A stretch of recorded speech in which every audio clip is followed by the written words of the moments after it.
ఆదరణ ఏమిటి, నిరాదరణ ఏమిటి, నిర్లక్ష్యం ఏమిటి అనేటువంటి విషయాల మీద ఇవాళ దృష్టి సారిద్దాం. ఇవాళ చర్చలో పాల్గొనడానికి ప్రఖ్యాత స్వాతంత్ర సమరయోధులు శ్రీ చెన్నల్లి రాజేశ్వరరావు గారు, కొండపల్లి కోటేశ్వరమ్మ గారు, ప్రఖ్యాత చరిత్రకారులు ప్రొఫెసర్ వకలాభరణం రామకృష్ణ గారు ఉన్నారు. రాజేశ్వరరావు గారు, మొట్టమొదటగా మీకు ఇవాళ జన్మదిన శుభాకాంక్షలు. 86 సంవత్సరాలు పూర్తి చేసుకున్నారు మీరు. ఇవాళ మనందరం కూర్చోవడం, మీతో మాట్లాడడం మా అదృష్టంగా భావిస్తున్నాం. ఒకసారి స్వాతంత్ర దినోత్సవం రేపు జరగకపోతున్నాం. మనం వెనక్కి తిరిగి చూసుకుంటే ఆ రోజుల్లో మీరు చేసినటువంటి కృషి, పడినటువంటి కష్టాలు, కార్చిన కన్నీరు, మీ మనసులో ఏ మిగులుతుంది, ఏ భావం మిగులుతుంది? మొదటి భావం చాలా సంతృప్తిగా ఉన్నాం. స్వతంత్రం వచ్చింది కదా అని. పౌరసత్వాలు లేని రోజుల్లో, కనీస సౌకర్యాలు కూడా లేని రోజుల్లో ప్రజలు బాధపడతా ఉంటే, అందులో బానిసత్వం కింద నలిగిపోతా ఉంటే మేము పోరాడాము, త్యాగాలు చేశాము, చాలా కష్టాలు అనుభవించాం. ఇవాళ ప్రజలకి కనీసం ఆ ఇబ్బందులు, ఆ బాధలు, ఆ బానిసత్వం లేదు అనేటువంటి సంతృప్తి ఇప్పటికీ ఉంది. బానిసత్వం బాధలు అనుభవించిన వాళ్ళే కాబట్టి. మా తర్వాత పుట్టిన వాళ్ళకి అసలు తెలియదు ఆ బానిసత్వం యొక్క బాధలు ఏమిటో, కష్టాలు ఏమిటో. ఆ సంతృప్తి తప్ప ఇప్పటికీ దేశంలో ఆర్థికంగా వాళ్ళ బ్రతుకు పరిస్థితి, జీవన ప్రమాణం చూస్తూ ఉంటే రాష్ట్ర కేంద్ర ప్రభుత్వాలు చెప్తున్నట్టు ఒక 117 కోట్ల జనాభాగా పెరిగినటువంటి భారత భూమిలో 83 కోట్ల మంది తలసరి 20 రూపాయల ఆదాయంతో బతుకుతున్నారని అర్జున్ సేన్ గుప్తా కమిషన్ పార్లమెంట్లో ప్రకటించింది. అది జీవితంలో మేము చూస్తూనే ఉన్నాం. కొందరు మధ్యతరగతి, కొందరు మళ్ళీ దిగి రావడం, కొందరు పైకి పోవడం. 30 కోట్ల మంది అయితే పూర్తిగా అష్టదరిద్రులుగా ఉన్నారు. ఈ పరిస్థితి 62 సంవత్సరాల స్వతంత్రానంతరం కొనసాగవలసిందేనా, అనివార్యమా? పాలకులు తలుచుకుంటే కనీసం 30 సంవత్సరాల్లో, అంటే సగము కాలంలోనే దేశం కనీసం అన్న వస్త్రాలకు వదలలేకుండా ఉండగలిగేదే. అలా కాకపాయ కదా అని చెప్పి వాళ్ళ యొక్క బాధలలో మళ్ళీ పంచుకుంటూ ఉన్నప్పుడు మేము చాలా బాధపడుతున్నాం. దానికంటే మించి రాజకీయాలలో ఈ అవినీతి యొక్క ప్రవేశం 30 ఏళ్ళ నాడు జరిగింది, 40 ఏళ్ళ నాడు జరిగింది, 30 ఏళ్ళ నాడు జరిగింది. అంతకుముందు లేకుండే. స్వాతంత్ర సమయంలో మంత్రులుగా ఉండేది, ముఖ్యమంత్రులుగా ఉండేది, కేంద్రంలో ఉండేది. కాస్త ఎడమ కూడి ఆ స్వాతంత్ర స్ఫూర్తితో, ప్రజాస్వామ్యం మీద విశ్వాసంతో పనిచేసేవాళ్ళు. కొద్దిగా దేశం ఏదో బాగుపడినట్టుగా కనిపించింది. 30-40 సంవత్సరాల నుంచి ఈ స్వార్థపరులు, ధనాఢ్య వర్గాల నుండి, స్వార్థ ప్రయోజనాల కొరకు రాజకీయాలు ఉపయోగించుకుందామనే వాళ్ళ నుండి వాళ్ళు చేరి రాజకీయాలను పూర్తిగా విలువలు లేకుండా, నీతి నియమం లేకుండా, రాజనీతి లేకుండా, రాజనీతిజ్ఞత అసలు లేకుండా పరిపాలన చేస్తూ ఉండడం. ఆ విధంగా ప్రభుత్వ యంత్రాంగాలను, ప్రభుత్వం యొక్క వివిధ అవయవాలను స్వార్థపరులు ఉపయోగించుకుంటా ఉంటే దానికి వ్యతిరేకంగా పోరాడినాం కొంతకాలం. అంటే ఒక పక్క మీకు సంతృప్తి ఉంది, ఒక పక్కన ఆవేదన ఉంది. సంతృప్తి, ఆవేదన. కోటేశ్వరమ్మ గారు, మీ మదిలో మొదలే భావాలు ఏమిటి? నేను చిన్నప్పుడే 10 సంవత్సరాలప్పుడే మా బాబాయ్ లా చదువుతూ కాలేజీ మానేసి జాతీయోద్యమంలోకి వచ్చారు. ఆ స్ఫూర్తితోటి నేను కూడా జాతీయోద్యమంలో పాల్గొన్నాను. 1933 బాపూజీ ఆంధ్రదేశ పర్యటన చేసినప్పుడు మా ఊరు వచ్చారు. బందరు పట్టాభిరామయ్య గారు, భోగరాజు పట్టాభిరామయ్య గారు, ఎల్లకొర్రు కాశీనాథు నాగేశ్వరరావు పంతులు గారు, వీళ్ళు అన్ని ఆ ఊళ్ళకి గాంధీ, నెహ్రూ, మరి సరోజినీ నాయుడు, మగవాళ్ళ పెద్ద పెద్ద వాళ్ళంతా వస్తుంటే చూసి ఉత్తూరిపోయా. 10 సంవత్సరాలప్పుడు అందరూ కూడా తిరుపతి వెంకటేశ్వర స్వామికి నగలిచ్చినట్టుగా నేను మా ఒంటి మీద ఉన్న నగలన్నీ కూడా పెద్దవాళ్ళు ఇస్తుంటే అందరికంటే ముందు చిన్నపిల్లలు నేను దూరెళ్ళి వాళ్ళ ఆ క్యూలో దూరెళ్ళి నా చెవిలో దుద్దులు చేతులు గాజులు తీసి నేను స్కూల్లో మా బాబాయ్ పాటలు పాడమనేవాడు. బొసనోరిప్పితే ముత్యాల తొరకరే చిరునవ్వు నవ్వితే అర్హాల వర్షమే కొల్లాయి గట్టితేనేమి మా బాబు కోమటై పుట్టితేనేమి.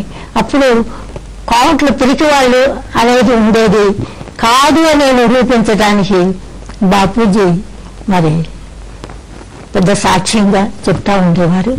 అట్లా నగలిచ్చినప్పుడు నన్ను స్వాతంత్ర సమరయోధురాలుగా దేశభక్తురాలు అవుతామని చెప్పేసి పెద్దవాళ్ళంతా కూడా దీవించారు. నేను కోటేశ్వరం గారు మీ అంతటి మీకే అనిపించిందా ఇచ్చేసేయాలని? వాళ్ళందరిలో చూస్తుంటే బాబాయి స్ఫూర్తి ఇంట్లో ఉంది కదా, ఆ జెండాలు పట్టుకుని మరి అందరూ కూడా భారత భూమికి జయజేలు బంగారు భూమికి జైలు ఆ సేతు హిమాచల్ సస్యశ్యామల జీవరాత్రికి జయజేలు అని చెప్పేసి పాటలు పాడుతూ ఉంటుంటే నాకు కూడా పొంగింది. తరంగాల్లాగా జనం ఆ రోజుల్లో అట్లా వచ్చారు జెండాలు పట్టుకుని నాడు పోలీసులు కొడుతుంటే కూడా. ఇవాళ మీకు వెనక్కి తిరిగి చూసుకుంటే ఇవాళ ఏమనిపిస్తుంది మీకు? ఇవాళ సమాజాన్ని చూస్తుంటే మీకు ఏమనిపిస్తుంది? అది అట్లా స్వతంత్రం వస్తుంది అనుకున్నారు, జైలుకి వెళ్ళారు, లాఠీలు దెబ్బలు తిన్నారు, మరి కొంతమంది ప్రాణాలు పోయినాయి. మరి గదర వీరులు జాతీయోద్యమం కాకుండా విప్లవ వీరులు గదర వీరులు మరి చిత్తగాన యోధులు వీళ్ళంతా కూడా పనిచేశారు, కమ్యూనిస్టులు పనిచేశారు. ఇదంతా పనిచేసినప్పుడు ఆగస్టు 47 స్వరాజ్యం వచ్చినప్పుడు నాది స్వతంత్ర దేశం నాది స్వతంత్ర జాతి అని చెప్పేసి గర్వంగా పాడాం, మరి జయజయలు పలికాం. అలా నా దేశం సస్యశ్యామలంగాను మరి శాంతి కాముకంగాను స్వర్గధామంగాను ఉంటుంది. అలాంటి భారతదేశాన్ని చూసి నేను భారత గీతం పాడతాను, నేను భరతనాట్యం చేస్తాను అని చెప్పేసి ఉప్పొంగిపోయి మరి మేము జెండా ఎగరేసాం, బాగా చేశాం. తర్వాత చూస్తుంటే అనుకున్న ఆశలు ఏమీ ఫలించలేదు. ఎక్కడ చూసిన అవినీతి మరి లంచగొండితనం, ఒక కాంగ్రెస్ వాళ్ళని ఇంకొకళ్ళని కాకుండా అందరూ కూడా మరి శ్రీశ్రీ అంటాడు స్వాతంత్రం వచ్చానని సభలేదు సబ్బరపడగానే సరిపోదు అవినీతి బంధుప్రీతి మరి చీకటి బజారు అలమ్ముకున్న ఈ దేశం ఇటుదిగదారు కాంతవో ఈ దుస్థితి ఎదిరించవో ఈ పరిస్థితి అని చెప్పేసి భారతీయుడా అన్నాడు. అంటే రామకృష్ణ గారు రాజేశ్వరరావు గారు 86 పూర్తి చేసుకున్నారు, కోటేశ్వరరావు గారు 88 పూర్తి చేసుకున్నారు. కొన్నాళ్ళకి ఈ తరం ఉండదు, అంతర్ధానం అయిపోతుంది. ఒకసారి మీరు ఒక చరిత్ర పరిశోధకులుగా చరిత్రకారులుగా ఆ వేళ అంతంత త్యాగాలు చేశారు, అన్ని వదులుకున్నారు, సర్వస్వం వదులుకున్నారు, ప్రాణాలు తెగించారు.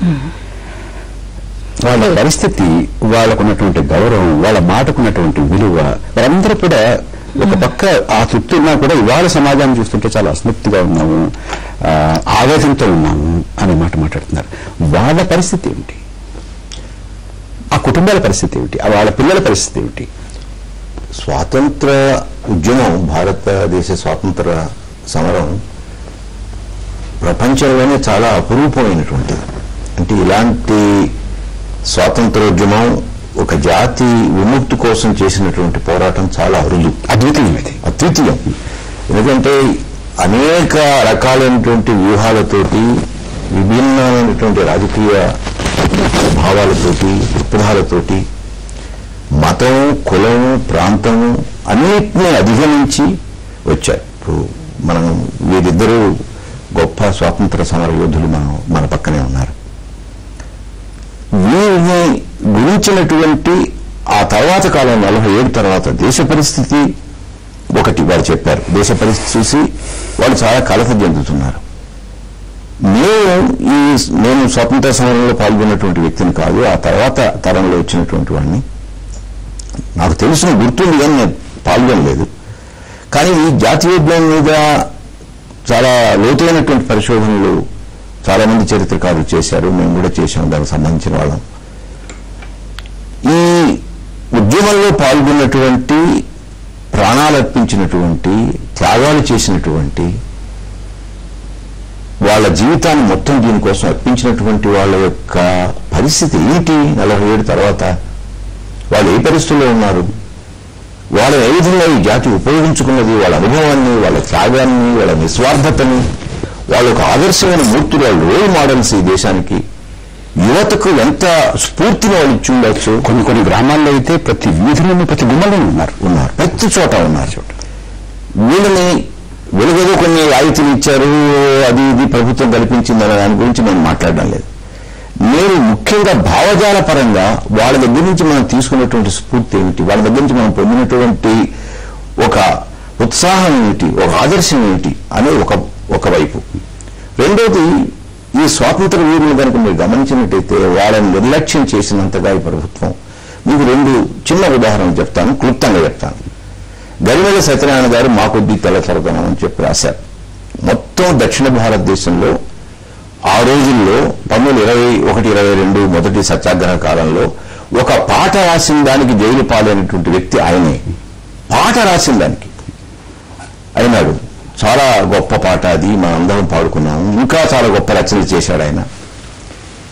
మా కొద్ది తెల్లదొరదనం అంత ఫేమస్ సాంగ్ అది. కానీ తర్వాత శ్రీశ్రీ తన జ్ఞాపకాల్లో చెప్పాడు, మాంబళంలో బస్సు ఎక్కుతుంటే ఒక అతను ముసుగు కప్పుకొని అడుక్కోవడానికి వచ్చాడు, చేయి దాపాడు. చేయి దాపిచ్చి చూస్తే గరిమెళ్ళ సత్యనారాయణ. శ్రీశ్రీ గుర్తుపెట్టి సత్యనారాయణ గారు అనేటప్పటికీ వెళ్ళిపోయాడు సిగ్గుపడి. ఇంకొక ఘటన కూడా మీకు చెప్తాను. శంకరంబాల సుందరాచార్య మా తెలుగు తల్లికి మల్లెపూదండ మొట్టమొదటి ప్రపంచ తెలుగు మహాసభలు జరుగుతున్నాయి మన స్టేడియంలో. ఆ స్టేడియం ముందు గేట్ దగ్గర ఒక ఆయన పెద్దగా ఏడుస్తున్నాడు. అందరూ చూశారు. ఎందుకు బాబు ఏడుస్తున్నామంటే, ఆ పాట రాసింది నేను, శంకరంబాల సుందరాచార్య. నిరాదరణ, అంత నిర్లక్ష్యం. అంటే ఆ పాట రాసింది ఎవరో తెలియదు, ఆ పాట రాసిన వాళ్ళు బతుకున్నారో లేదో తెలియదు, వాళ్ళు ఏ త్యాగం చేశారో తెలియదు, వాళ్ళు తిన్నారో ఉన్నారో తెలియదు. రామకృష్ణ గారు, ఒక చిన్న విరామం తీసుకుందాం. విరామం తర్వాత మళ్ళీ మనం చర్చలో అర్థం.